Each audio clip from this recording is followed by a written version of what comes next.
Mtazamaji wa Mnyasa Media, tuko na mchungaji wa Simba. Tunaungana naye hapa kwenda kuangazia kuhusiana na masuala ya kandanda. Leo hii tunajikita kwenye mchezo wa timu ya taifa ya Tanzania under 17, yani chini ya umri wa miaka 17, wakicheza fainali dhidi ya Senegal, timu ambayo inatoka kule nchini Senegali, timu yao ya taifa ya vijana. Fainali ambayo ndio kupigwa leo ndani ya nchi ya Morocco kuwania ubingwa wa AFCON chini ya umri wa miaka 17. Mchungaji wa Simba, habari za muda huu? Mungu ni mwema sana. Mambo yanaenda kama kawaida, tunashukuru Mungu. Naona Morocco hujakwenda mchungaji. Morocco bwana leo umetuwakilisha. Kwa jambo zuri, hatuwezi kwenda wote. Wale ndio umetuwakilisha na Mungu awafikishe salama. Na waishengene national team na warudi ushindi tuwapokee kesho. Yeah. Na unaamini kwamba waliokwenda wanaenda kuongeza hamasa labda kwa timu ya vijana kuweza kupambana kwa nguvu na jitihada na kuweza pengine kuchukua ubingwa? Inawezekana, sababu ujue hamasa siku zote ndio kitu kizuri. Hamasa ndio inasababisha watu waendelee kuipenda timu yao. Hamasa ndio inasababisha wachezaji waweze kupata nguvu. Kwa hiyo kitu cha kuongeza hamasa ni jambo zuri sana ili sababisha tuweze kupata ubingwa mwaka huu. Tunachupaje ubingwa sasa mchungaji? Na uelewe kuna vitu viwili watu hawajajua.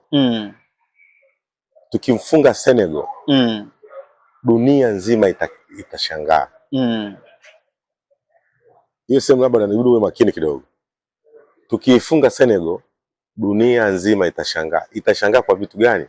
Senegal ndio sehemu pekee yake ambazo academy nyingi za kina Monaco, umeona bwana, Saint Germain, PSG, umeona bwana, Lille wamejenga academy zao Senegali kwa ajili ya kutafuta vipaji na kwenda kuwauza kwenye vilabu vyao. Wapi? Ufaransa. Unaelewa lakini? Nakuelewa sana. Sasa from nowhere inatokea timu kutoka Afrika Mashariki inaonyesha kipaji cha hali ya juu na wanakuja wanachukua ubingwa. Maana wachezaji wote watawauza Ulaya.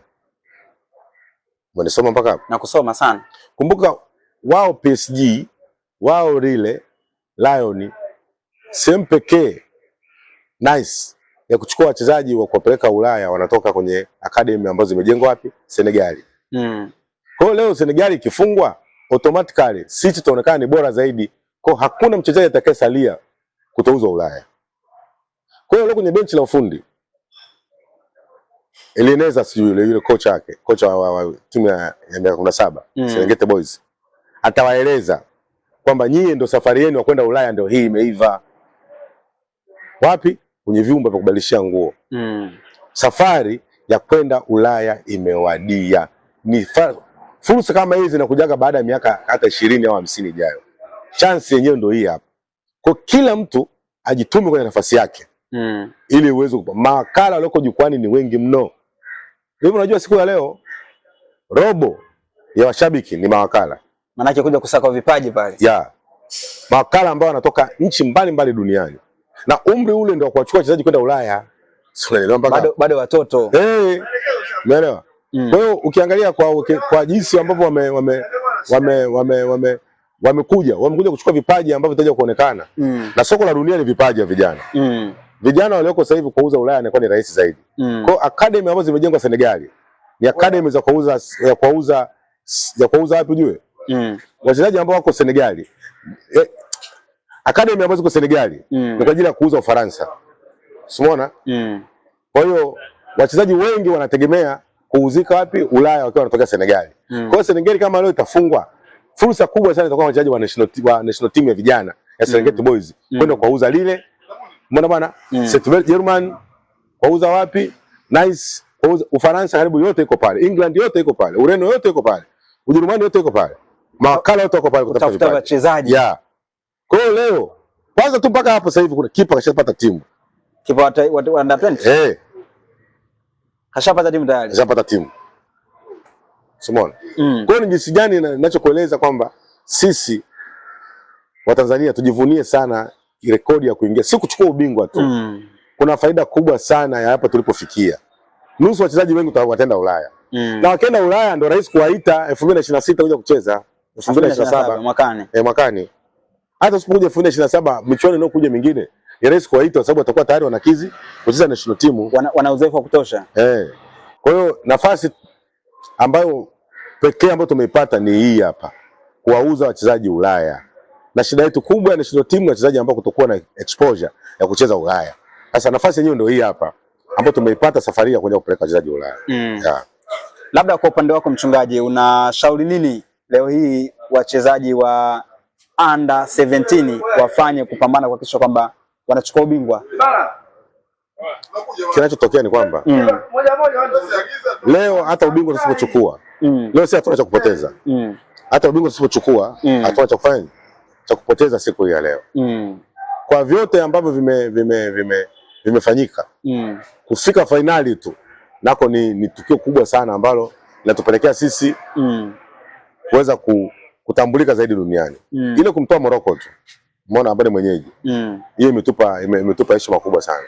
Sasa tukimtoa na Senegali, kuwauza wachezaji wale Ulaya inakuwa ni rahisi, kwa sababu academy nyingi ambazo ziko Senegali ndio wachezaji ambazo academy nyingi ambazo zinapeleka wachezaji wapi? Ufaransa. Kwa hiyo chance tulionao ni chance kubwa sana. Sasa watu wanaangalia mambo ya ubingwa. Sisi tunaangalia chance ya miaka nenda rudi ya wachezaji wetu kupata timu Ulaya. Ndio swala la msingi ambalo tunaliangalia.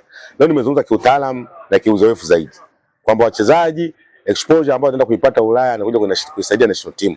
Sababu kilio chetu wachezaji kwenda Ulaya. Tumepata wachezaji wa Serengeti Boys ambao karibu wote tunavyoona wataenda Ulaya kwa picha ambayo inaonekana.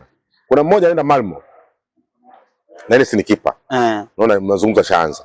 Kwa hiyo ni jinsi gani kwamba leo tunaweza kuuza wachezaji karibu wakala toka na wagombea wachezaji. Kwa hiyo kwa namna moja au nyingine, mchungaji, unatamani kikosi hiki ndio kitumike kwa ajili ya AFCON mwakani kitakachoiwakilisha timu ya Tanzania ndipo kikifanikiwa kuchukua ubingwa. Hata kisipochukua tayari, hizo tu moja tu. Kazi iliyofanyika ni kubwa mpaka wanafika finali. Kwa hiyo wachezaji ndio wapi tu wape nini, wape motisha hiyo ambayo ninakwambia kwamba watu wape moyo, hasa washabiki wale waenda wape moyo na hamasa, si kwa ajili ya kuchukua ubingwa tu. Wajue kesho yao kwamba ni kubwa zaidi. Wajue kesho yao ni kubwa zaidi. Ni kubwa zaidi.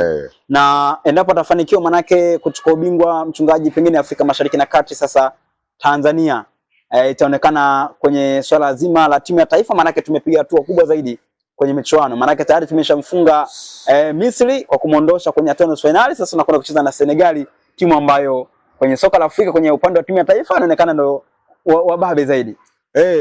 Sio Tanzania, Afrika. Kwa sababu mpira ni vijana. Umeona? Kutoka senior wanaofuatia ndio mpira wenyewe. Sasa mpira ndio huu, kula hamna mpira ndio huu. Ndio huu sasa, huu ambao unaenda kuleta makombe ya dunia, huu unachukua ubingwa wa Afrika ndio huu. Ile Mali ilikuwa inasumbua na wachezaji walikuwa wa miaka 17 ya miaka ile. Guinea ulikuwa unaiona ile. Wachezaji kwa chini ya miaka 17. Umeona maana? Maana walikuwa vijana wadogo. Egypt, Morocco ndio ilikuwa ndio system. Sasa sisi tumeenda above. Umeona maana? Tumeimprove zaidi mpaka tumeenda finali. Maana timu yetu ni bora zaidi. Kwa hiyo tunaibadilisha tu na kuongezea wachache wa national team wakubwa. Basi kazi imeisha. Ndio maana Gamondi yuko kule. Miguel Gamondi ameenda. Yuko kule. Kwanza nusu finali ilikuwa hapo kule. Kwa hiyo ndio nakwambia hivi, hii ni fursa kubwa sana kwa wachezaji wa Kitanzania. Ni fursa kubwa ambayo hajirudii hii ya leo. Mchungaji, neno lako kwa mashabiki wa Simba na mashabiki wa Yanga na Tanzania kwa ujumla? Waunge national team. Sisi hatuna taifa lingine zaidi ya Tanzania. Tuendelee kuunga mkono timu yetu ya taifa, kwa sababu timu yetu ya taifa inayofanya vizuri, ilitangaza nchi tu, inatangaza mpaka vilabu vyetu. Kwa hiyo watu waiunge timu ya taifa mkono. Washabiki wote ambao wako Simba, wako Yanga, ni kuunga mkono timu yetu ya vijana. Nikushukuru sana mchungaji, nikutakia kila la heri. Asante sana, Mungu awabariki sana. Shukrani sana. Asante sana.